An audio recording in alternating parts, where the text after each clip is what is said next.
Story tell yearbook 2021। इस episode में सुनिए साल 2020 में हुई कुछ अहम राजनीतिक घटनाओं के बारे में।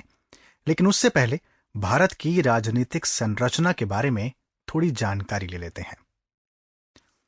आप जानते हैं, भारत राज्यों का संघ है और एक धर्मनिरपेक्ष लोकतांत्रिक गणराज्य है। यहां की शासन की प्रणाली संसदीय है।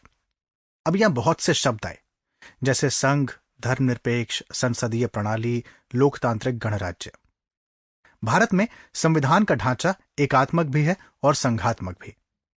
संघवाद का अर्थ होता है कि देश में एक से ज्यादा स्तरों पर सरकारों का होना। जैसे हमारे देश में राज्य स्तर पर भी सरकारें हैं और केंद्र स्तर पर भी।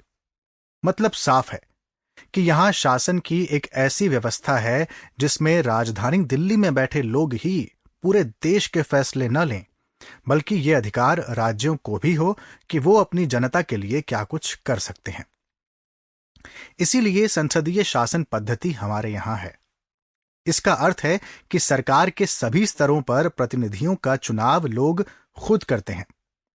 आप जानते हैं कि संविधान में सरकार के 3 अंग बताए गए हैं: विधायिका, कार्यपालिका और न्यायपालिका।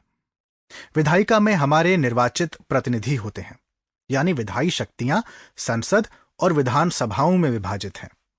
संघ में विधायिका को संसद कहते हैं, जिसमें राष्ट्रपति, लोकसभा और राज्यसभा शामिल होते हैं। ऐसे ही राज्यों में भी होता है।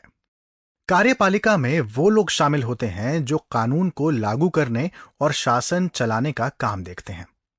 भारत के राष्ट्रपति केंद्र की कार्यपालिका के संवैधानिक प्रमुख होते हैं, लेकिन कार्यपालिका की वास्तविक शक्ति प्रधानमंत्री के नेतृत्व में गठित मंत्रिपरिषद में निहित होती है और ये मंत्रिपरिषद सामूहिक रूप से लोकसभा के प्रति उत्तरदायी होता है।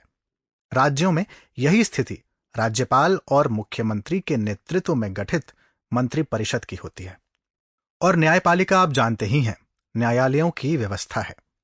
सत्ता का दुरुपयोग न हो, इसलिए इन तीनों को एक दूसरे से अलग अलग रखा गया है और प्रत्येक अंग दूसरे अंगों पर अंकुश रखता है ताकि तीनों के बीच में संतुलन बना रहे। लेकिन कभी कभी इन तीनों में टकराव की स्थिति भी पैदा होती है।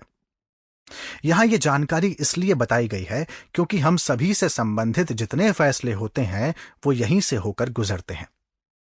वैसे संसद की बात हुई है तो साल 2020 में सेंट्रल विस्टा रीडेवलपमेंट प्रोजेक्ट काफी चर्चा में रहा। Sample complete. Ready to continue?